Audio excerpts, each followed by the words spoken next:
রাজকন্যার জেলের সাথে এক অদ্ভুত বন্ধুত্ব। একসময় আজুর রাজ্যে ইলারা নামে এক সুন্দরী রাজকন্যা বাস করতে। তিনি তার করুণা এবং প্রজ্ঞার জন্য সকলের কাছে প্রশংসিত ছিলেন, কিন্তু তিনি প্রাসাদের দেয়ালের বাইরে একটি জীবন কামনা করেছিলেন।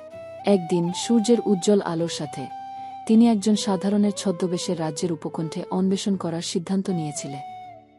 বনের মধ্যে দিয়ে ঘুরে বেড়াতে গিয়ে ইলারা সমুদ্রের ঢেউজের আওয়াজ শুনতে পেল তীরে আছড়ে পড়া। কৌতূহলবশত তিনি শব্দটি অনুসরণ করেছিলেন যতক্ষণ না তিনি একটি নির্জন সমুদ্র সৈকতে পৌঁছেছিলেন, যেখানে একজন যুবক জেলে তার জাল মেরামত করছে। তার নাম ছিল কায়রান, একজন নম্র অথচ দক্ষ জেলে তার দয়া এবং দৃঢ় চেতনার জন্য পরিচিত। তার আসল পরিচয় সম্পর্কে অজান্তে কায়রান ইলারাকে উষ্ণ হাসি দিয়ে অভ্যর্থনা জানা। কি তোমাকে এখানে এনেছে, ফর্সা মেয়ে? কায়রান তার চোখে কৌতূহলের ঝলক লক্ষ্য করে জিজ্ঞেস করল। তার প্রকৃত আগ্রহ অনুভব করে তাকে তার ছোট নৌকায় নিয়ে যাওয়ার প্রস্তাব দেয়। যখন তারা ঝলমলে জলের ওপারে যাত্রা করেছিল, তখন ইলারা এমন স্বাধীনতার অনুভূতি অনুভব করেছিল যা সে আগে কখনো জানত না।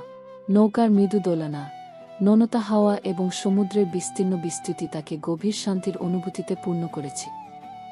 সূর্য অস্ত যাওয়ার সাথে সাথে কমলা এবং গোলাপি রঙে আকাশ আঁকা ইলারা এবং কায়রান তাদের জীবনের গল্পগুলি ভাগ করেছে। কায়রান সমুদ্রের প্রতি তার ভালোবাসা এবং তার সরল তবুও পরিপূর্ণ জীবনের কথা বলেছিলেন। ইলারা তার আসল পরিচয় প্রকাশ না করার বিষয়ে সতর্ক, তার স্বপ্ন এবং রাজকীয় বোঝার কথা বলেছি। পরের কয়েক সপ্তাহ ধরে ইলারা প্রতিদিন সৈকতে ফিরে আসে। সে এবং কায়রান আরও ঘনিষ্ঠ হয়ে উঠল, তাদের বন্ধন প্রতিদিন দিন গভীরতর হচ্ছে। কায়রান তাকে মাছ ধরতে শিখিয়েছিলেন, যখন ইলারা দূরবর্তী দেশ এবং রাজকীয় আদালতের গল্পগুলি শেয়ার করেছিলেন। তারা একসাথে হেসেছিল, একে অপরের প্রতি আস্থা রেখেছিল এবং তাদের সাহচর্যে সান্ত্বনা পেয়েছে। কিন্তু সেই দিনটি এল যখন ইলারার বাবা রাজা এলারিক তার গোপন আউটিং আবিষ্কার করেছিলেন। রাগান্বিত এবং তার নিরাপত্তার জন্য উদ্বিগ্ন, তিনি তাকে প্রাসাদ ত্যাগ করতে নিষেধ করেছিলেন। হৃদয় ভেঙে ইলারা কায়রানকে দেখা বন্ধ করতে বাধ্য হয়েছে। কায়রান, যে মহিলাকে সে ভালোবাসতে এসেছিল, তার সাথে থাকার জন্য দৃঢ় প্রতিজ্ঞ, রাজার কাছে তার যোগ্যতা প্রমাণ করার জন্য যাত্রা শুরু করেছে। একাধিক পরীক্ষার মাধ্যমে তিনি ইলারার প্রতি তার সাহসিকতা, প্রজ্ঞা এবং অটল ভালোবাসা প্রদর্শন করেছিলেন। কিরানের সাহস ও আন্তরিকতায় মুগ্ধ হয়ে রাজা এলারিক অবশেষে তার আশীর্বাদ দিলেন।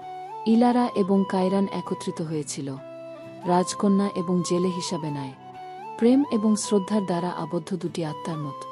একসাথে তারা করুণার সাথে রাজ্য শাসন করেছিল, রাজকীয় এবং সাধারণ লোকদের মধ্যে সামঞ্জস্য এনেছিল এবং সুখে জীবনযাপন করেছে।